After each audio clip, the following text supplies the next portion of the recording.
Then 90% आपकी जिंदगी की एक्टिविटी को स्पॉन्टेनिटी में ड्राइव करता है। आपकी जो जीवन की गाड़ी है ना, उसका ड्राइवर जो है वो सबकॉन्शियस है। कॉन्शियस माइंड तो प्रायश्चित करता है। गुस्सा हो गए, घर में नाराजगी हो गई, डंडे भी चल गए, गोली भी चल गई, कॉन्शियस माइंड नहीं कहता कभी कि सब करो, क्योंकि उसे मालूम है जेल जाना होगा, आजीवन कारावास होगा, घर में तलाक हो जाएगा, बच्चे से झगड़ा हो जाएगा, अलगौझा हो जाएगा, सब उसे मालूम है कॉन्शियस माइंड को। लेकिन वो अनकॉन्शियस माइंड जो है, वो जैसा आपका एल्गोरिदम बना हुआ है, वो गुस्से का बना है, तो गुस्सा करोगे आप। अगर सबकॉन्शियस में डिप्रेशन आ गया है, तो चाहे कितना भी दिन भर भजन गाओ 18 साल की उम्र के बाद, बहुत मुश्किल है उसको डीन्यूक्लिएट करना। डीन्यूक्लिएट करने के लिए फिर महाअवतार बाबा की तरह कोई गुफा में जाकर के बहुत बड़ी साधना करे, और कोई बुद्ध की तरह बोध प्राप्त हो जाए, तो वो तो बहुत लिमिटेड लोगों को होगा। सामान्य लोगों के लिए तो हमें एल्गोरिदम को ही ठीक करने के लिए शिक्षा व्यवस्था में इथोस को, मूल्यबोध को, वैल्यूज डिस्पोजिशन को प्रवेश कराना होगा। इसलिए नेशनल कैरिकुलम फ्रेमवर्क में भी कहा गया कि 3 मेजर कंपोनेंट होते हैं: knowledge, capacity, values and disposition. तो values and dispositions are very important, and it is very integral part of the knowledge itself, capacity itself. इसीलिए जो भारत का जो धर्म शब्द है, वो रिलीजन नहीं है। अंग्रेजों से या पाश्चात्य के लोगों से भी भूल हुई। वो जैसे अपने यहाँ की माइथोलॉजी समझते थे कि mythology, theology, ideology, ecology, economics, science, law, social structure, इनमें अलग अलग अंतर था वहाँ। अगर आप बहुत विस्तार से कहीं पढ़ेंगे, जिन्होंने पढ़ा होगा वो जानते होंगे कि अगर विस्तार से देखेंगे तो जितने शब्द हमने बोले हैं उनमें वहां में अंतर है। उन्होंने क्या किया कि हमारे जो ग्रंथ थे, यहां तक कि बारामीर, भास्कराचार्य के स्फुट, ब्रह्मगुप्त के स्फुट सिद्धांत, भास्कराचार्य की बृहद संहिता, आर्यभट्ट की आर्यभटिया, उसको भी वो मानते रहे कि संस्कृत में है तो माइथोलॉजी होगी, उसको माइथोलॉजी मानते रहे। उपनिषदों को फिलॉसफी नहीं माने, माइथोलॉजी माने। एक लाइन में बता दूं कि माइथोलॉजी का मतलब blind belief, believe in mysticism, चमत्कारों में विश्वास, ये मूल तौर पर माइथोलॉजी माना जाता है, मिथ। और फिलॉसफी होता है जो एक स्ट्रक्चर, रैशनल थॉट प्रोसेस से एक विचार प्रक्रिया उभरती। वो ये भूल गए कि भारत की जो ऋषियों की जो उपनिषद है, या बुद्ध का जो बौद्ध दर्शन है, this is not mysticism, this is not based on any mistake incidents. इसमें फिलॉसफी, खगोल विज्ञान, गणित विज्ञान, चिकित्सा विज्ञान, वास्तु, संगीत विज्ञान सामवेद में, बाद में भरत मुनि के नाट्यशास्त्र में, गणित जो मैंने कुछ नाम गिना दिए, वक्त नहीं ज्यादा मैं इस पर गंवाना चाहता, फिजिक्स, महर्षि कणाद का वैशेषिक दर्शन, रिसर्च मेथोडोलॉजी। एक बहुत बड़ा आरोप है भारतीय ज्ञान परंपरा पर, ये तो इंट्यूशन से और चमत्कार से लिख दिया इन लोगों ने। मतलब इसमें कहीं कोई मेथोडोलॉजी नहीं थी, रिसर्च नहीं था, शोध नहीं था, इसमें कोई युक्त तथ्य प्रमाण नहीं था। अगर वो पढ़ लें महर्षि गौतम का न्याय दर्शन, तब उन्हें समझ में आएगा कि आर्गुमेंटेशन एंड लॉजिक दोनों पर आधारित जो सत्यान्वेषण की प्रवृत्ति रही है न्याय दर्शन की, भारत की बात की सारी ही व्यवस्थाएं, हर विषय की, हर डोमेन की नॉलेज सिस्टम की, दोज वेर बेस्ड ऑन न्याय दर्शन, जिसमें प्रत्यक्ष भी है। यूरोपियंस कहते हैं हमारा इंपिरिकल एविडेंस नहीं है, जबकि महर्षि गौतम कहते हैं जो 4 प्रमुख सत्य तक पहुंचने के प्रमाण हैं, उसमें पहला है प्रत्यक्ष, इंपिरिकल, दूसरा है एनालॉजिकल, इन्फरेंशियल, और फिर शब्द प्रमाण।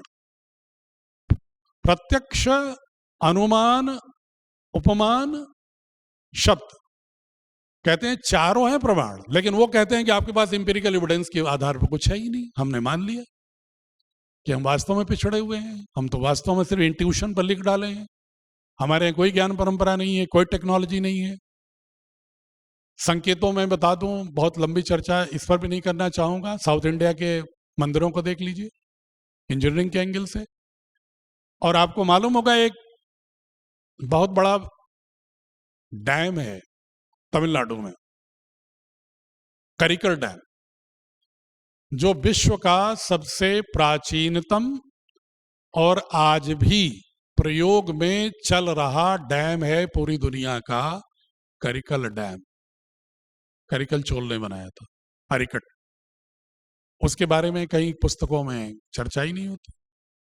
कई पुस्तकों में भारत की किसी, ना तो भरत मुनि के नाट्य शास्त्र की चर्चा होती है स्कूल एजुकेशन के टेक्स्ट में, लिटरेचर के बारे में, ना पाणिनि व्याकरण की चर्चा होती है। दुनिया के सबसे बड़े भाषा के पहले व्याकरण लिखा ही गया, पाणिनि ने लिखा, उसकी चर्चा नहीं होती। वेस्टर्न में चर्चा हो रही है। वेल्डुरा अपनी पुस्तकों में लिख रहा है, वहां के एशियाटिक सोसाइटी के लोगों ने लिखा है, वहां उपनिषदों का औपनिषद नाम से, और फिर स्नीगल ने और सापेनहावर करता है अनुवाद। लेकिन हमारे यहां हमारी स्कूल एजुकेशन से गायब है।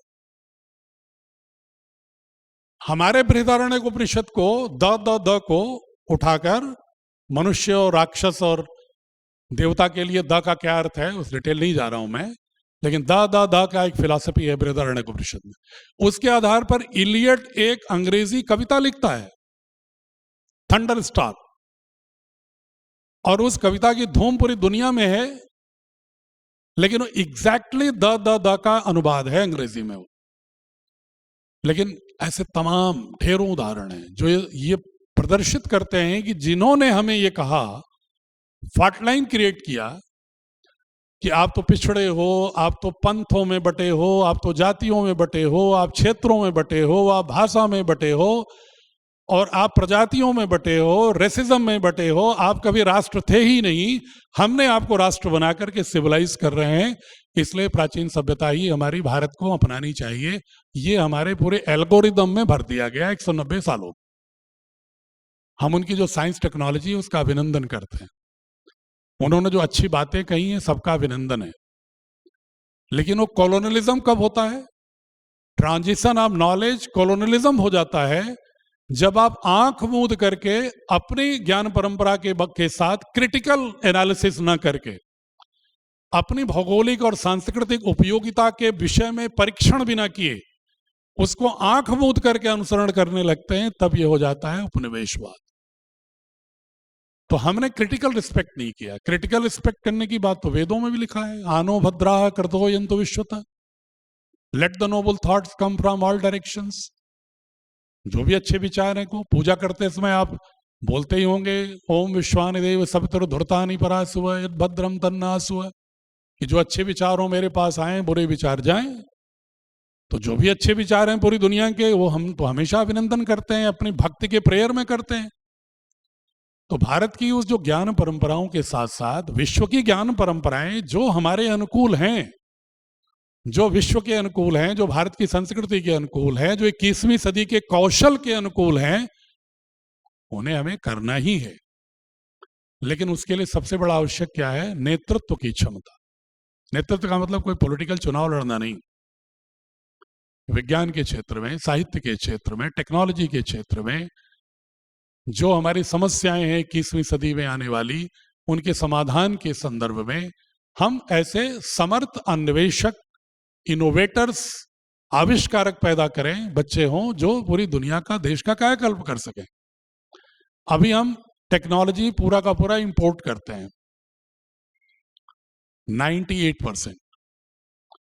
चाइना 10.1% के आसपास इंपोर्ट करता है टेक्नोलॉजी, जो हमारा सबसे बड़ा दुश्मन है। जो एआई की बात हम करते हैं, हम नहीं दे पा रहे हैं ऐसी शिक्षा व्यवस्था कि बच्चे हमारे मात्र अभी तक पूरे देश में एआई जनरेटिव ऐप 23 भी इन प्रोसेस है, और चाइना बना चुका 38,000, जबकि अमेरिका भी मात्र बनाया है 6,726। भारत बहुत पीछे है एआई ऐप। एक दूसरी समस्या सबसे बड़ी जो 21वीं सदी में है, मैं बिल्कुल व्यवहारिक बात कह रहा हूं कि शिक्षा को कहां कहां बच्चों को सामर्थ्य देने की जरूरत है। एनर्जी क्राइसिस, ऑयल और कोल, ये दो आधार हुए इंडस्ट्रियल रेवोल्यूशन के बाद तेजी के साथ विकास का पूरी दुनिया के मॉडल का, अब खत्म हो रहे हैं धीरे धीरे। अब अल्टरनेटिव सोर्स ऑफ एनर्जी की बात हो रही है, nuclear energy, wind energy, solar energy. Hydro electric energy का भी प्रयोग असफल हो रहा है क्योंकि बांध टूटने की वजह से तमाम गांव के गांव डूब रहे हैं, क्लाउड बर्स्ट हो रहे हैं, पहाड़ नष्ट हो रहे हैं, इसलिए वो भी खतरा हो गया। अब इन तीन विकल्पों पर चर्चा हो रही है। इन तीन विकल्पों पर आप सभी प्रबुद्ध लोग हैं, डिटेल कभी जीपीएस से गूगल करके एआई चैट डीटीपी कहीं से पढ़िएगा, आप किताबें ढूंढ के पढ़िए। एनर्जी क्राइसिस में भारत को पर कैपिटा, अगर हमें यूरोप के स्टैंडर्ड को लाना है डेवलपमेंट में, तो पर कैपिटा जो एनर्जी, एक व्यक्ति को जितनी एनर्जी की आवश्यकता है अमेरिका यूरोप में हमें जितनी मिल रही है एनर्जी, उससे उन्हें मिल रही है 30 गुना। और हमें कम से कम अगर 10 गुना भी नहीं बढ़ाएंगे तो हम अगले 15 साल में इस डेवलपमेंट के पेस को पकड़ नहीं पाएंगे। हमारी जो कुछ भी डेवलपमेंट का पेस है वो भी कोलैप्स कर जाएगा। लेकिन अब उसके लिए क्या जरूरत है? विंड एनर्जी, सोलर एनर्जी के लिए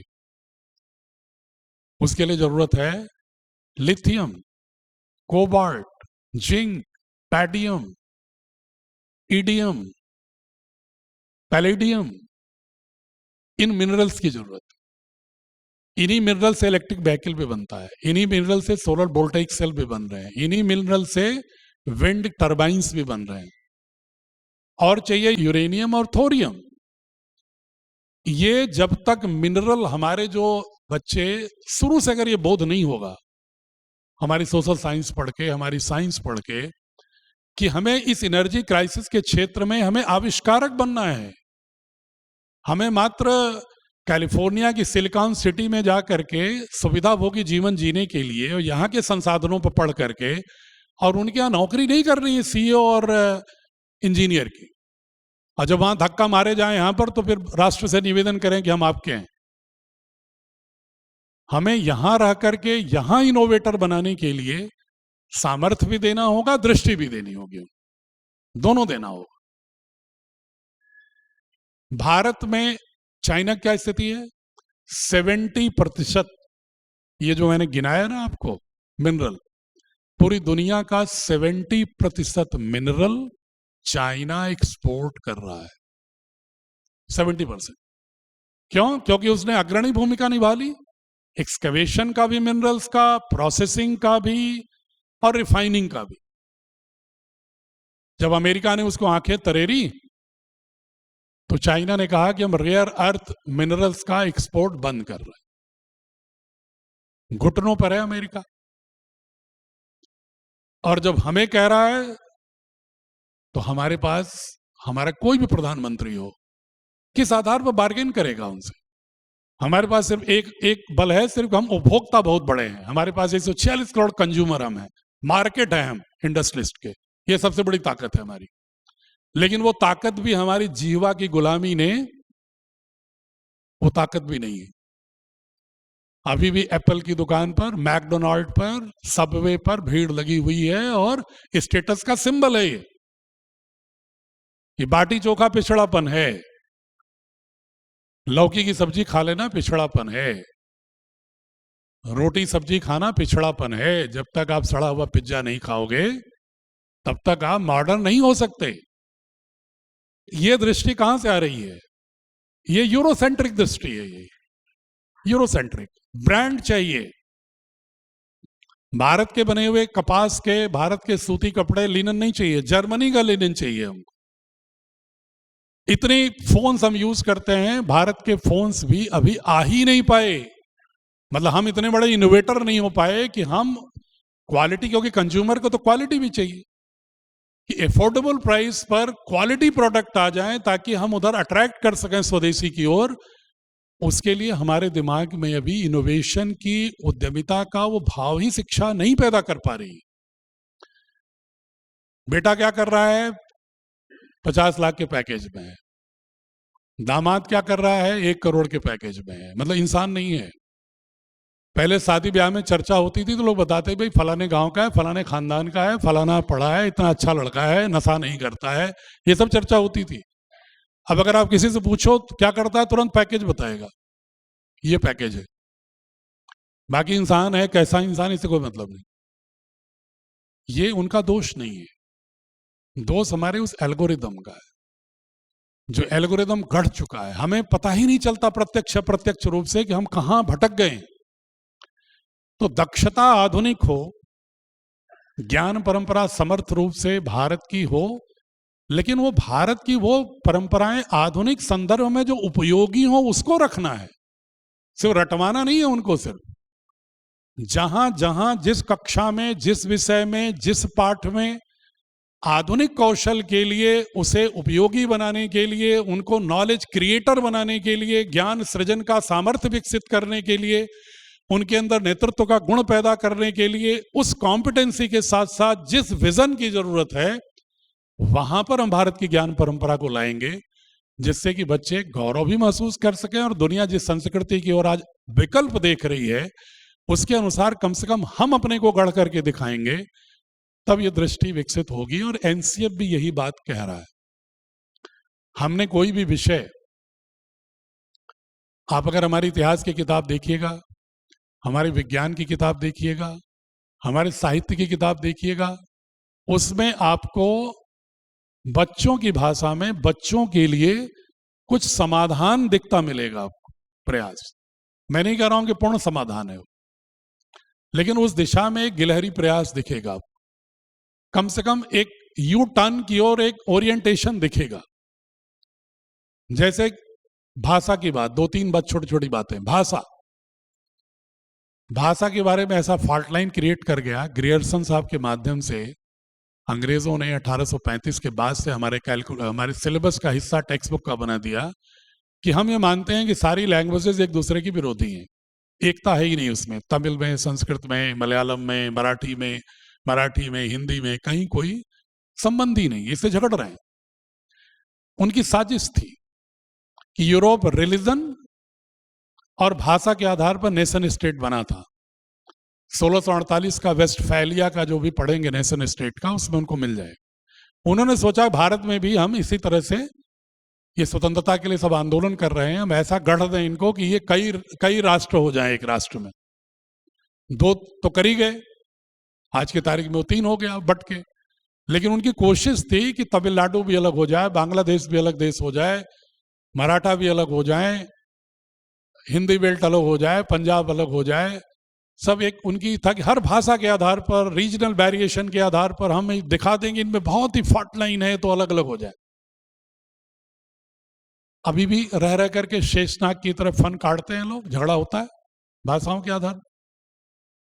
लेकिन हम हिंदी भाषी लोग कभी इस पर विचार करते हैं कि हम अंग्रेजी तो सीख रहे हैं, सीखना चाहिए, ठीक है। अंग्रेजी हमारी कॉन्स्टिट्यूशन में भी language, official language, second official language के रूप में है, तो हमें ऑफिशियल लैंग्वेज है तो हम उससे परहेज नहीं कर सकते। और बहुत सारी ज्ञान परंपरा हमें विदेशों को बताना है तो हमें स्वामी विवेकानंद की तरह अंग्रेजी में सामर्थ्यवान होंगे, तभी वेदांत को या बुद्धिज्म को या भारत की संस्कृति को हम अमेरिका और यूरोप में बोल सकेंगे। लेकिन कभी ये विचार होना चाहिए कि तमिलनाडु का आदमी अगर हिंदी से विरोध करता है, मराठा अगर कोई विरोध करता है, हम आप कितनी मराठी जानते हैं, हम आप कितने तमिल जानते हैं? क्या कभी नमस्ते भी कर पाते हैं तमिल में? कभी किसी से हालचाल पूछ सकते हैं तमिल में, पूछ पाते हैं?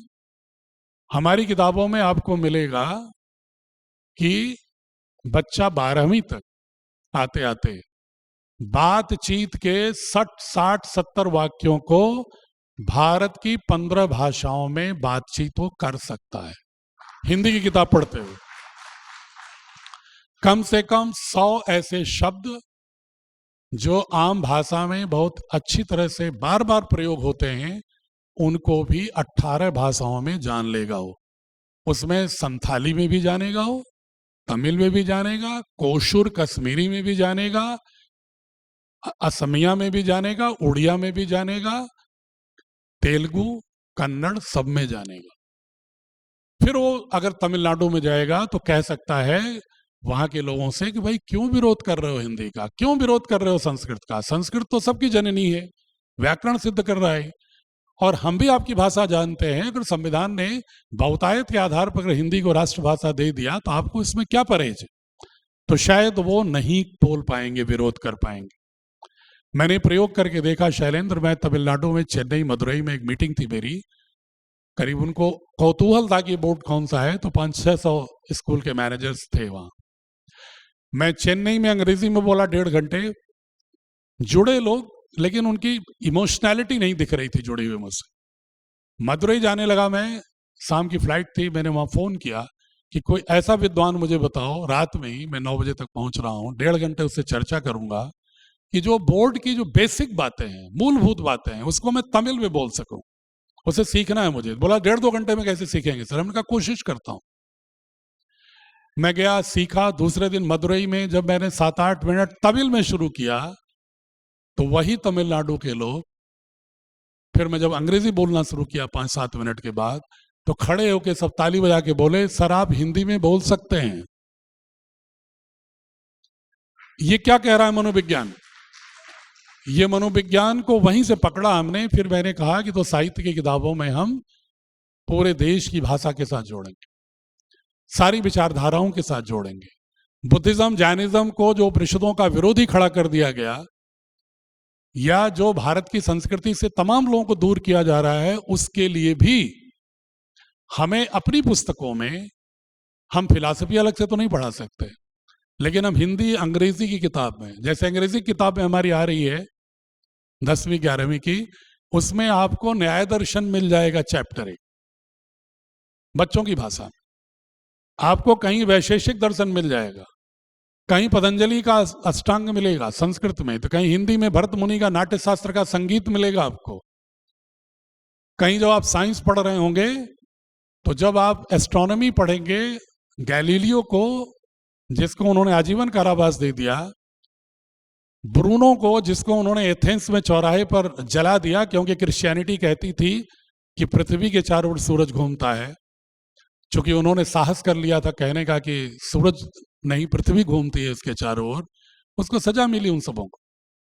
लेकिन उसी बात को आर्यभट्टीय में, ब्रह्मगुप्त के स्फुट सिद्धांत में, और यहां तक कि ऋग्वेद के 3 मंडल की 3 ऋचाओं में लिखा हुआ है कि पृथ्वी घूमती है सूर्य के चारों ओर। उसको उन्होंने, ये भी हम बताएंगे बच्चों को, वो भी बताएंगे, लेकिन वही संकेत में ये भी बताएंगे कि जिसको ये बताया जाता है कि भारत बहुत पिछड़ा है, 11वीं शताब्दी तक किस तरह भारत पूरे वर्ल्ड व्यू को डोमिनेट करता रहा है। 11वीं 12वीं शताब्दी के बाद हमारी शोध की प्रवृत्ति, नेतृत्व की प्रवृत्ति, ज्ञान सृजना की प्रवृत्ति कुंद होती गई। उसके बहुत सारे कारण हैं। उन नॉलेज सिस्टम को कैसे आगे बढ़ाया जाए। इतिहास में हम मात्र युद्धों को नहीं गिना रहे हैं कि ऐसा हो गया, ऐसा हो गया, ऐसा हो गया। ऐसा हो गया का मतलब एलोपैथिक मेडिसिन नहीं ढूंढना है। अगर कोई समाज में, हमारे इतिहास में कोई दिक्कत आई, तो हमें इसको एक होलिस्टिक उपचार देखना है कि ऐसा हुआ ही क्यों। आपके साथ अंग्रेज 200 साल तक आकर के आपकी पूरी संपदा कैसे लूट ले गए, उसका कोई सोशियो इकोनॉमिक, पॉलिटिकल, फिलोसॉफिकल काज होगा ना। ऐसा तो नहीं है कि हम हमेशा उलाहना ही देते रहेंगे और आज फिर कोई आ जाए तो फिर कहेंगे कोई आके लूट ले गया। तो ऐसा तो बनाना पड़ेगा कि क्यों लूटे, उसको हमें अभी से मानस उपचार करना होगा, विचार उस तरह गढ़ना होगा। तो पुस्तकों में बहुत ही खूबसूरती से मॉडर्न कॉम्पिटेंसी के साथ साथ भारत के गर्भ से उभरी हुई 21वीं सदी के लिए उपयोगी हमें इन चीजों को जोड़ा गया है, जोड़ना उद्देश्य है। ये दृष्टि है भारतीय शिक्षा बोर्ड की। मैं आप सभी लोगों से आग्रह करूंगा कि भारतीय शिक्षा बोर्ड आपका बोर्ड है, न किसी सरकार का बोर्ड है, क्योंकि उसने कोई अपने पॉलिटिकल एजेंडे में तो रखा नहीं है कि अब ये बोर्ड रखेंगे कोई पार्टी। मुझे तो लगता है कि शायद सारी पार्टियां का जो एजेंडा होता है चुनाव का, सारी पार्टियों का, उसमें शिक्षा शायद अंतिम से 2-4 के ऊपर आती हो तो आती हो, पढ़ के देख लीजिएगा। नीचे से आती है कहीं कभार, कहीं जगह जगह मिल जाएगी थोड़ी बहुत। तो लेकिन भारत के मनीषियों ने, भारत के विद्वानों ने, भारत के उन शहीदों ने, भगत सिंह ने, सुभाष चंद्र बोस ने, महर्षि अरविंदो ने, बिस्मिल ने, ऐसे तमाम लोग ये कहते कहते अपनी जान कुर्बान कर दिए।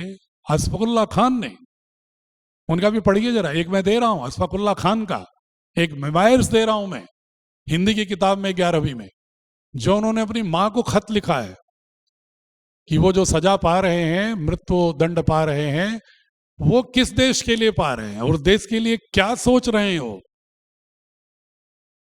अगर हम उस देश को ठीक से बच्चों के सबकॉन्शियस के एल्गोरिदम में डालकर और 21वीं सदी में आसन्न जो चुनौतियां हैं उनको देखते हुए 146 करोड़ को आचार्य चाणक्य के अखंड भारत की ओर बनाने के लिए अगर हम दृष्टि विकसित नहीं कर पाए तो मात्र दक्षताओं से ही काम नहीं चलेगा।